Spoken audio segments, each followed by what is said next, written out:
a ustedes, deseando gratas bendiciones de parte del cielo para usted y su familia. Queremos en gran manera agradecer al Señor esta oportunidad y también a la iglesia, a sus líderes por esta invitación cordial. Deseamos vivir un resto de sábado feliz en la compañía del Señor. ¿Está bien? Y juntos yo sé que obraremos de manera especial para que así se dé. Hay muchos rostros efectivamente conocidos y el Señor nos ha dado la oportunidad de hoy estar aquí y verles y juntos compartir. Hoy estamos finalizando el primer mes de este año, 2015. Ya se fue el primer mes, ¿cierto? Hace poquito estaban dándose feliz año. Y ya se fue el primer mes de este año. Efectivamente, cada uno vivió una experiencia en el año que terminó. Lo cierto es que en torno al país, al mundo y a nuestra propia experiencia, la iglesia, hubo un sinnúmero de situaciones que se vivieron, ¿cierto? El país, lógicamente, ha estado enfatizando el tema de la paz, pero también experimentó diferentes paros en la justicia.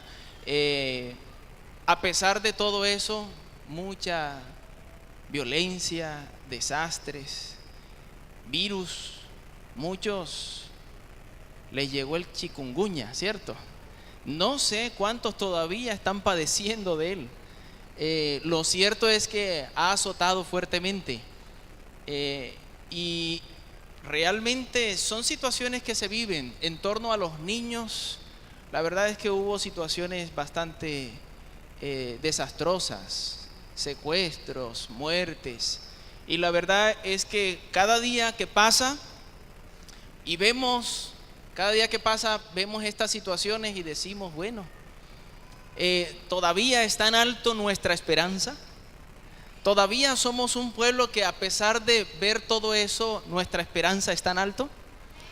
Bien, queridos, necesitamos reconocer y recordar que así debe ser. Y hoy precisamente quiero que analicemos la premura del tiempo. En el himno inicial que entonamos, hace alusión: hace años escuché que Jesús volverá. Es posible que haya aquí alguno que ha escuchado eso, ha predicado, ha experimentado hace muchos años atrás, hermano Salomón. Pero aquí está, efectivamente, hace mucho tiempo atrás, este mensaje se da. Lo cierto es que, como dice el himno, con gozo debemos aceptar esa verdad. Amén. La esperanza firme está, pues ahora bien yo sé que mi Cristo muy pronto vendrá. Yo lo creo así firmemente. Todo, dice el coro, proclama efectivamente que así es. Pero me llama la atención una parte del coro y dice: atención, atención, la vista levantad. Si bien es cierto, cada situación difícil que vivimos, que vemos, nos abruma, el Señor, en vez de que estemos miedosos, tristes, nos llama a levantar vuestra cabeza, vuestra vista. ¿Está bien?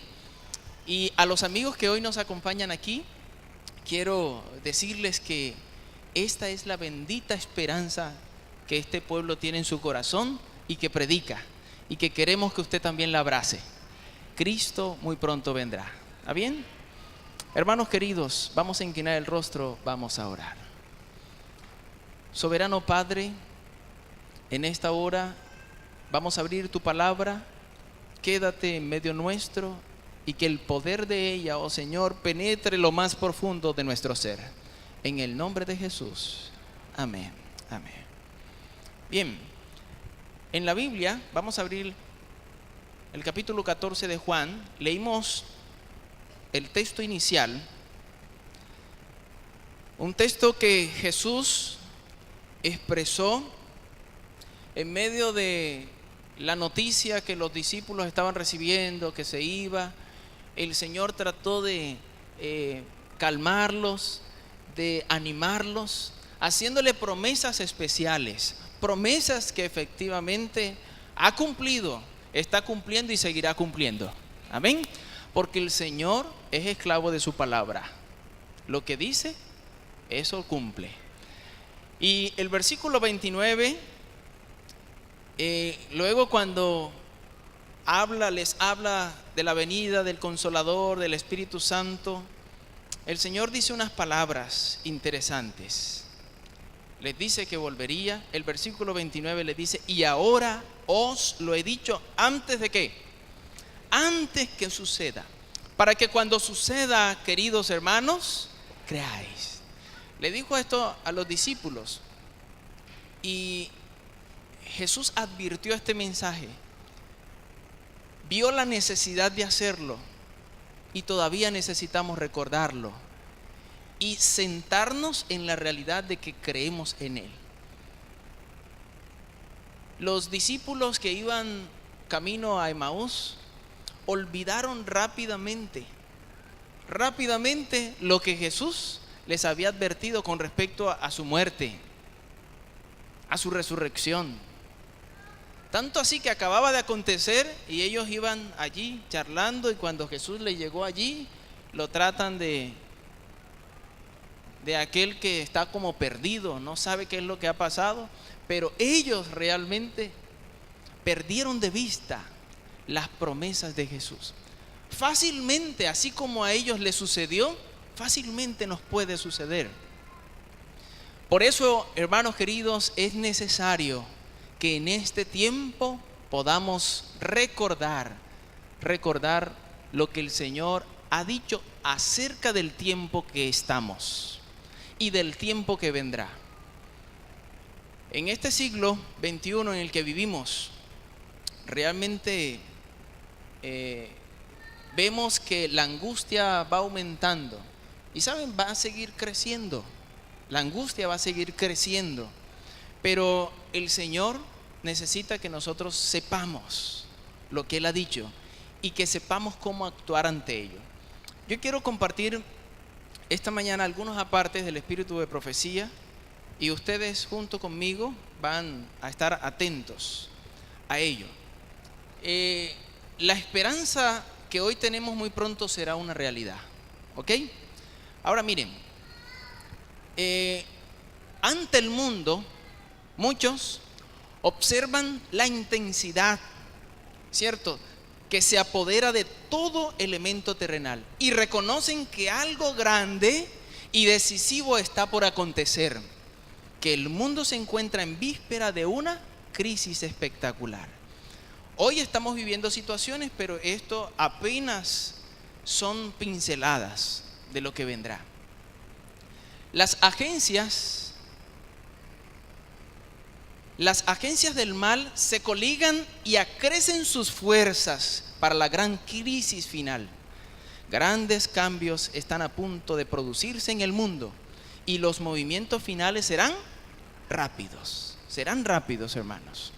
Por eso es que necesitamos considerar que el mundo, la humanidad, vivirá una experiencia. Vamos al libro de Lucas, en el capítulo 21.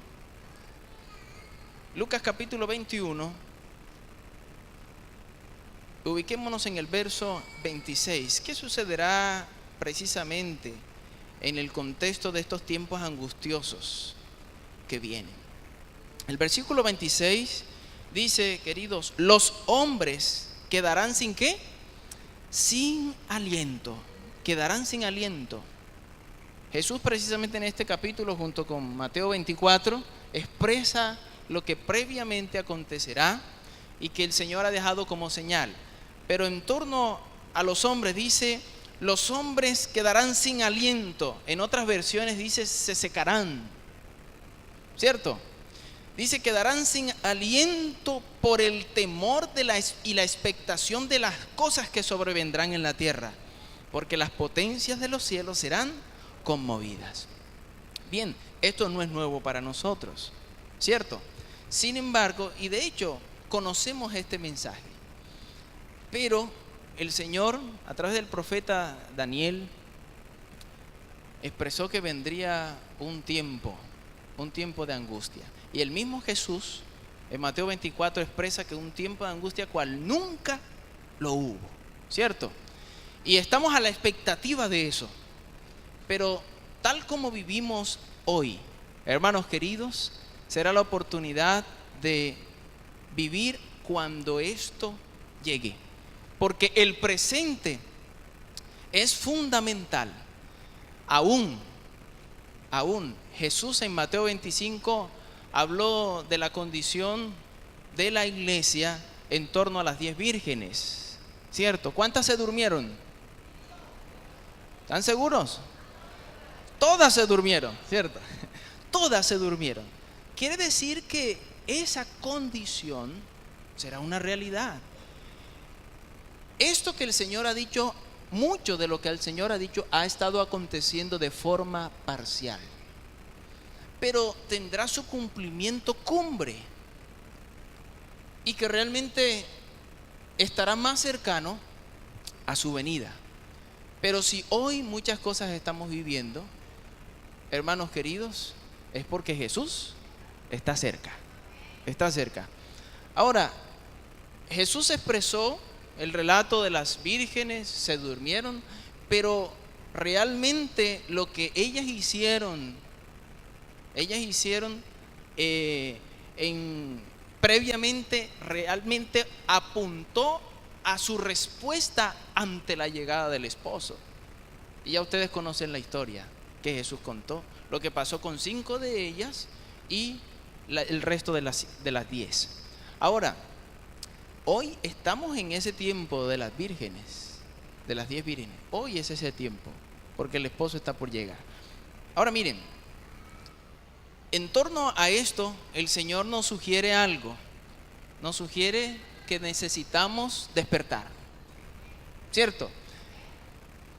En este manuscrito expresa el mensaje inspirado: debemos despertar y pedirle al Señor Jesús que nos sostenga con sus brazos eternos. Amén. Y nos lleve a través del tiempo de prueba que está ante nosotros. La seguridad suya, hermano querido, joven, y la mía está en mantenernos cobijados en los brazos de Jesús. Pero necesitamos estar despiertos hoy para decirle eso al Señor y vivir conforme a esto. Miren, el mundo se está volviendo más y más anárquico. Pronto una gran angustia sobrecogerá a las naciones, una angustia que no cesará hasta que ¿qué? Hasta que Jesús venga. Necesitamos, lógicamente, ser conscientes de esto. Podemos leer algunos otros apartes que nos muestran: estamos en vísperas del tiempo de angustia y nos esperan dificultades apenas sospechosas, apenas sospechadas. Nosotros apenas podemos como medio imaginarnos algunos detalles. Y ustedes saben que la iglesia, el Señor ha dado la luz a la iglesia a través de los testimonios de todo eso que será previo. Hablamos del zarandeo, hablamos del sellamiento, hablamos de la lluvia tardía, ¿cierto? Hablamos del fuerte pregón. Todo eso acontecerá. Y parcialmente el Señor lo ha mandado a esta tierra. Pero ante todas esas circunstancias, Dios quiere que tengamos una actitud y que nosotros consideremos que en el tiempo en que estamos es el umbral. Miren, nos hallamos en el mismo umbral de la crisis de los siglos. En rápida sucesión se seguirán unos a otros los castigos de Dios. Incendios e inundaciones, terremotos, guerras y derramamiento de sangre. Profetas y reyes, tiempos tormentosos están delante de nosotros. Pero, ojo, atentos a esto: no profiramos una palabra de ¿qué, queridos? De descreimiento o desánimo. Por eso Jesús quiere que recordemos esas palabras que leímos hace un momento. Miren, esto se los digo antes de que acontezca, para que cuando llegue no se les olvide, no entren en descreimiento, ni mucho menos se desanimen, sino que crean que es una realidad. Dios siempre ha anunciado, queridos, lo que viene. Nunca Dios ha actuado sin revelar sus propósitos a sus hijos. ¿O sí? ¿Podríamos mencionar algo? No, ¿cierto? Siempre Dios lo ha revelado. De hecho, a los discípulos los previno en cuanto a la destrucción de Jerusalén. Pero miren, nosotros podríamos perfectamente recordar algunos casos. El caso de Noé. El Señor le anunció, no solo a Noé. Dios no le dijo en el oído a Noé, o le llegó solo a la casa de Noé. El mensaje era para ¿quiénes? Para todos. Y lo que iba a acontecer realmente fue anunciado. Pero hay un detalle: los que tuvieron fe en su mensaje, y los que hoy de igual manera tengan fe en su mensaje, hermanos, y actuemos de acuerdo con la obediencia a lo que el Señor ha dicho, así como en ese tiempo anterior, esos serán librados de los juicios de Dios, serán librados de las cosas fuertes que vendrán. ¿Se salvarán? Nos salvaremos. En Génesis capítulo 7 encontramos que el Señor expresa, refiriéndose a Noé: a ti he visto varón justo, a ti he visto varón justo, así que entra en el arca. Noé aceptó el mensaje, creyó en él, obró conforme a él y se salvó. ¿Cierto que sí? Junto con su familia. El resto también lo escuchó, a diferencia que no atendió, no creyó, no vivió conforme a él. Y miren, el diluvio llegó, ¿cierto que sí? Si hablamos de Lot, de igual forma, el Señor mandó un mensaje: levántense que la ciudad va a ser destruida. Y Lot atendió, obedeció conforme a eso. Y bueno, al día siguiente la ciudad fue destruida y Lot se salvó, ¿cierto? Vamos al libro de Lucas, ahí mismo en el libro de Lucas, en el capítulo 21, en el versículo 20, nosotros encontramos que Jesús, ante la destrucción de Jerusalén, de igual forma les dijo a los discípulos: cuando veáis a Jerusalén rodeada de ejércitos, sabed entonces que su destrucción ¿qué? Ha llegado. Entonces los que estén en Judea huyan a los montes, los que estén en medio de ella váyanse, los que estén en los campos no entren en ella. Y siguió dando instrucciones. De hecho, vale la pena recordar que Jesús, ante la pregunta de los discípulos de cuándo sucederán estas cosas, usó la destrucción de Jerusalén como algo más inmediato que iba a suceder, pero apuntando al tiempo final. Así que lo que el Señor habló con respecto a la destrucción de Jerusalén, hermano Tico, tipificaba o apuntaba a lo que iba a acontecer en este tiempo final, justo antes de su venida. Entonces Jesús advirtió: aunque la destrucción de Jerusalén no sucedió al día siguiente, ¿cierto? Sucedió 40 años más tarde, años 70, 40 años más tarde, pero sucedió. Ahora, queridos, Jesús había dado una advertencia, pero hoy necesitamos nosotros considerar que el que se somete a la voluntad de Dios, el que anda en obediencia a Él, tendrá la oportunidad de ser salvo, creyendo a sus palabras. Ahora, hoy por hoy, sabemos que somos una iglesia, representa al pueblo de Dios, una iglesia que está militando. Y es una iglesia imperfecta, somos una iglesia imperfecta, ¿cierto? Quisiéramos que fuésemos perfectos, pero ante eso, miren, los acontecimientos relacionados con el fin del tiempo de gracia y la preparación para el tiempo de angustia han sido presentados ¿con qué? Con claridad. Pero hay miles de personas que comprenden estas importantes verdades de modo tan incompleto, como si nunca hubiesen sido reveladas. Sin embargo, miren ustedes, si nosotros tenemos en cuenta, vamos atrás un momento. Muy bien, si nosotros tenemos en cuenta lo que está aquí, somos conscientes de que en medio nuestro hay muchos que llegan a nuestra iglesia con una expectativa tal de que la iglesia lógicamente debe ofrecerles algo, no defectos, no ver. Y hay algunos que se desaniman. Justo esta semana que pasó, la semana anterior a esta que pasó, estuve visitando a un grupo de hermanos que con el ánimo de recordarles a ellos la perseverancia, pero uno de ellos lamentablemente expresaba, ¿no? Yo no vuelvo, y precisamente hacía alusión a situaciones así. No, yo esperaba que los hermanos hicieran esto, yo esperaba esto, falsas expectativas cuando no apuntamos a lo que el Señor realmente ha dicho. Y de hecho, el Señor ha dicho, la iglesia militante no es la iglesia triunfante.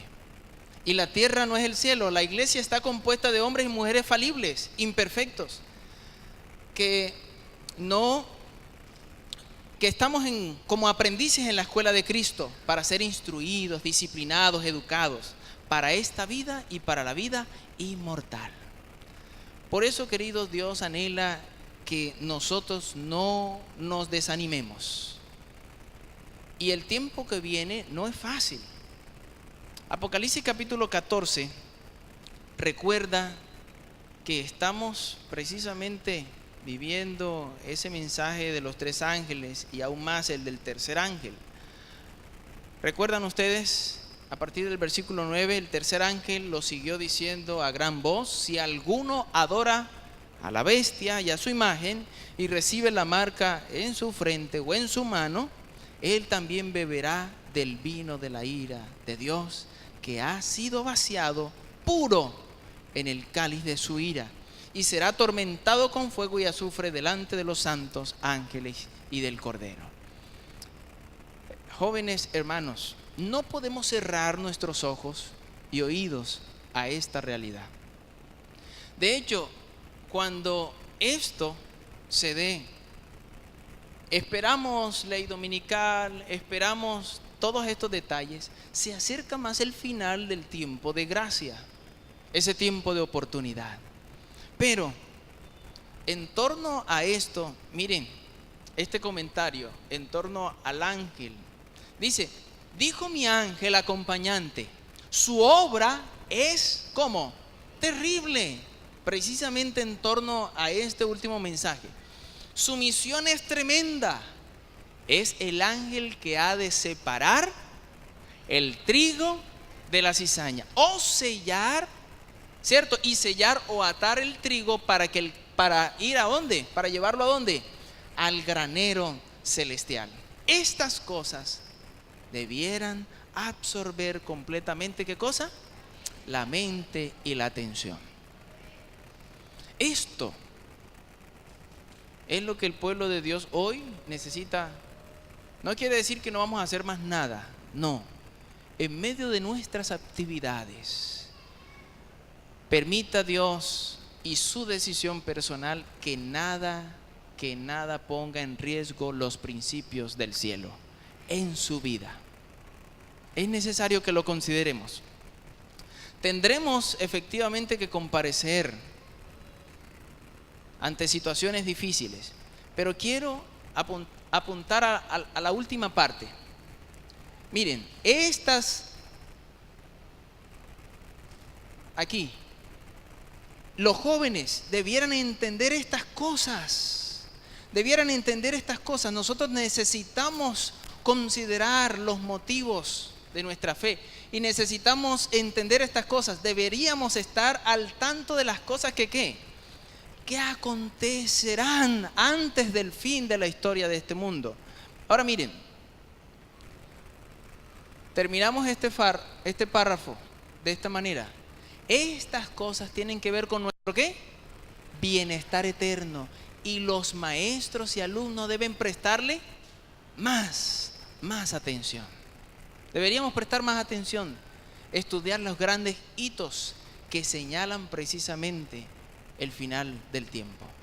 Ahora, cuando hablamos de hitos, estamos hablando de acontecimientos importantes, específicos en el desarrollo de un proceso o de una vida.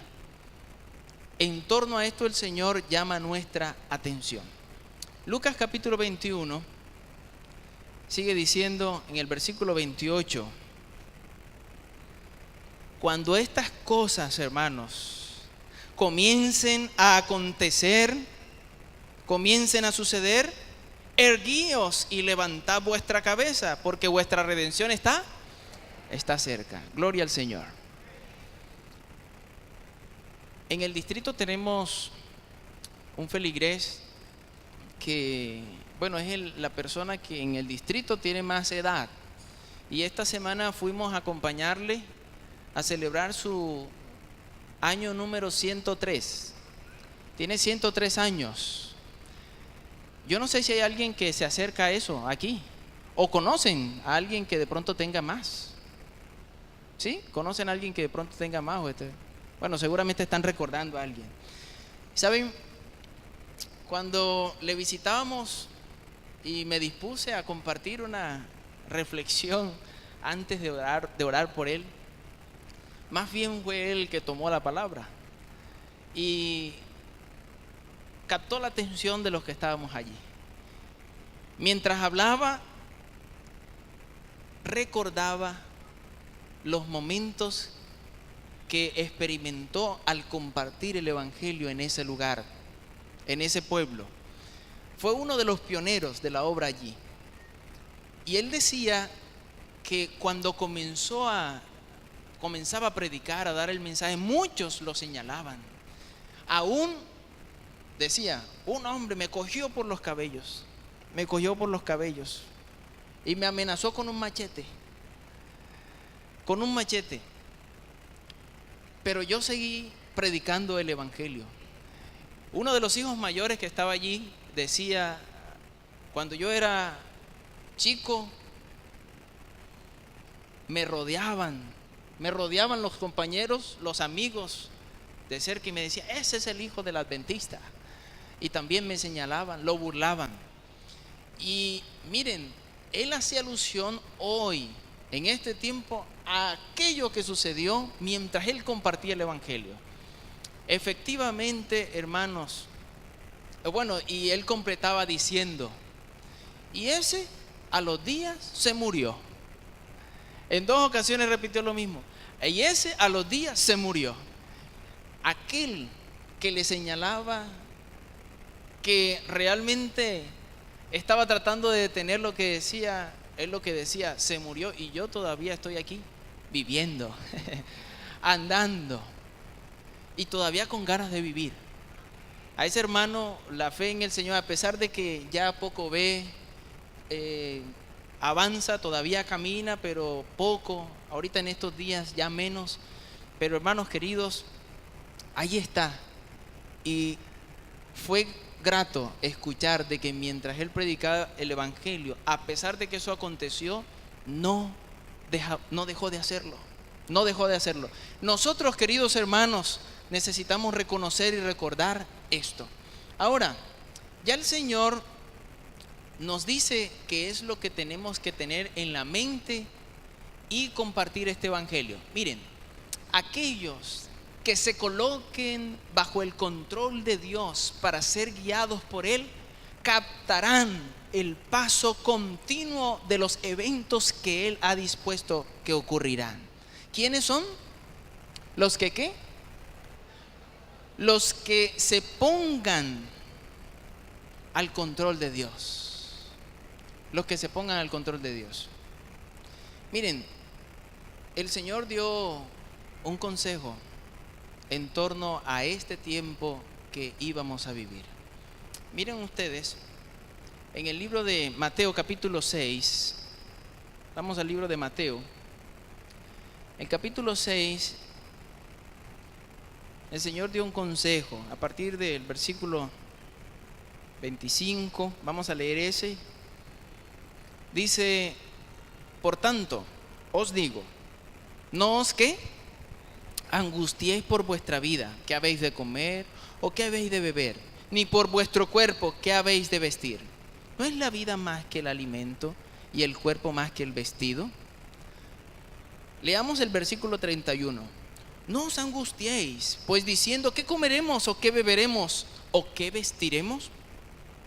Porque los gentiles se angustian por todas estas cosas, pero vuestro Padre Celestial sabe de qué tenéis necesidad. El Señor quiere que en este tiempo y en el que hemos de afrontar, que seguramente la crisis aumentará, desea que no perdamos de vista la confianza en Él. Y de igual manera que nos concentremos en lo que tenemos que concentrarnos. Nosotros podemos en esta hora traer a colación la experiencia de Elías. Cuando Elías vivió ese momento difícil, el Señor, ahí en Primera de Reyes capítulo 17, ustedes lo pueden vislumbrar, el Señor le dijo a Elías: apártate de aquí, apártate y vuélvete al oriente y escóndete en el arroyo de Querit. Y el Señor le hizo una promesa. ¿Cuál fue la promesa? Ve allá que yo ¿qué? Yo te sustentaré, allá te va a llegar la comidita y ahí estará el río, de él puedes beber. ¿Está bien? Así que, ¿qué hizo Elías? ¿Le reprochó a Dios?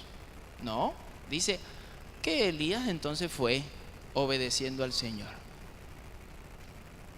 ¿Cumplió el Señor su promesa? ¿Le sustentó? Claro, la Biblia dice, iban cuervos y allí le llevaban pan, carne y con el agüita allí pasaba, ¿cierto? Pero queridos,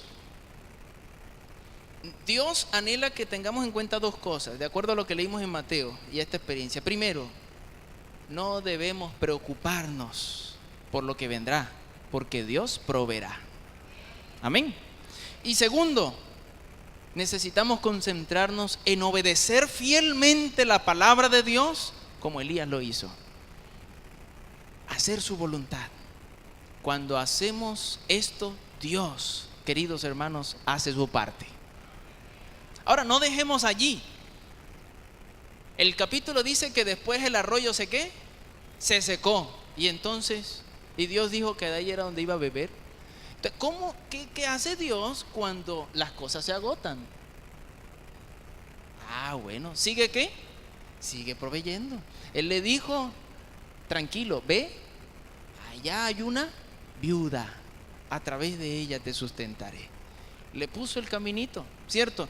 Y allá fue Elías. Y la situación que encontró no fue fácil, ¿cierto? Fue una situación difícil, pero el Señor lo llevó allí para ser bendecido y también para usarlo como bendición. Hermanos, esto realmente debe animarnos a creer que si Dios ha dicho que vienen tiempos difíciles y que esta iglesia que hoy está militando debe avanzar con fe en Él, debemos estar seguros que nos hará triunfantes. Necesitamos considerar esto. Y hoy, hermanos, es el tiempo de que podamos considerar vivir cada instante de nuestra vida centrados en el estudio de su palabra, una vida de oración, un estilo de vida de servicio. El Señor ha dejado asignada a esta iglesia que sirva a un mundo que necesita conocer de su esperanza. En Lucas capítulo 10 ustedes ven allí que el Señor relató la parábola del buen samaritano. No la vamos a leer, pero solamente vamos a hacer alusión a 3 personajes. Palabras de Vida del Gran Maestro dice que el buen samaritano representa, ¿saben ustedes a quién? A Jesús. El buen samaritano representa a Jesús. ¿Dónde estamos nosotros representados? ¿En dónde? Bueno, ustedes lo han dicho, no los escuché muy bien, pero en el mesonero. Porque dice el Señor Jesús en el relato que el buen samaritano le dijo, le encomendó algo. Mira, cuídamelo aquí. Cuando yo vuelva, entonces te pagaré. ¿Quién ha prometido volver? Jesús. Y cuando venga, viene con una gran recompensa. Y saben, precisamente ese hombre allí tendido es aquel mundo que necesita de usted y de mí. Que le sirvamos y que le mostremos el mensaje de esperanza. Está bien que tenemos que decirles lo que ocurrirá, pero necesitamos decirles que el Señor estará siempre a nuestro lado. Siempre a nuestro lado. Hermanos queridos, quiero concluir con lo que dice Mateo capítulo 24. Hay un tiempo de angustia. De hecho, les pregunto, ¿el tiempo de angustia para quién es? ¿Para el pueblo de Dios o para los impíos? Para nosotros, para el pueblo de Dios. Precisamente en ese momento, el Señor se manifestará. Y ustedes saben que hay un tiempo de angustia previo, hay un tiempo de angustia final, o el de Jacob, ¿cierto? No sabemos cuál de los dos, o si los dos tenemos que enfrentar. Lo cierto es que Dios está en nuestra parte y quiere que con atención, levantando la vista, nuestra cabeza y con actitud firme, podamos considerar esto. Mateo 24 nos dice entonces, hermanos, lo que debemos estar haciendo. Es cierto que está sucediendo y vendrá el zarandeo y todo esto, pero no es el tema realmente que hoy necesitamos estar preocupados. Necesitamos preocuparnos en versículo 42 del capítulo 24. Velad pues. Necesitamos estar ¿qué? Velando. Velad pues, porque no sabéis a qué hora ha de venir vuestro Señor. Pero sabed esto, que si el padre de familia supiere a qué hora el ladrón habría de venir, velaría y no lo dejaría entrar en su casa. Segundo, miren, por tanto, versículo 44, también vosotros, ¿qué debemos estar haciendo? Estad ¿qué? Preparados. ¿Cómo nos preparamos? Bueno, ya lo mencionamos, ¿cierto? Ahorita, atentos a la voz de Dios. Preparados, porque el Hijo del Hombre vendrá a la hora que no pensáis.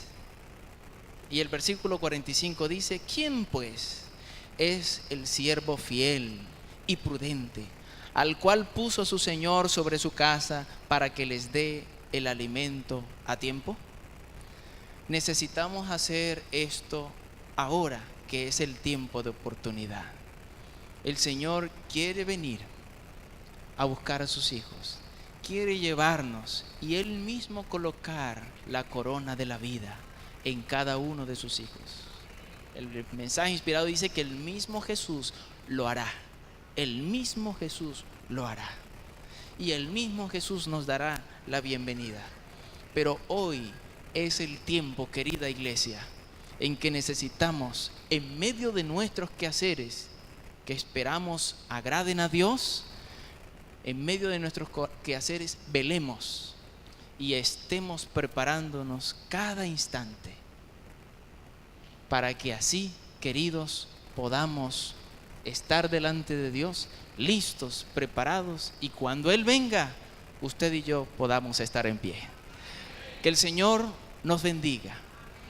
Y antes quisiera preguntar, ¿cuántos, querida iglesia, de ustedes quisieran decirle, Señor, permite que en mi vida de aquí en adelante sea una vida atenta a cada situación que está ocurriendo, para las que venga a afrontarla agarrada de tu mano. ¿Cuántos quisieran eso? Dios les guarde, les bendiga.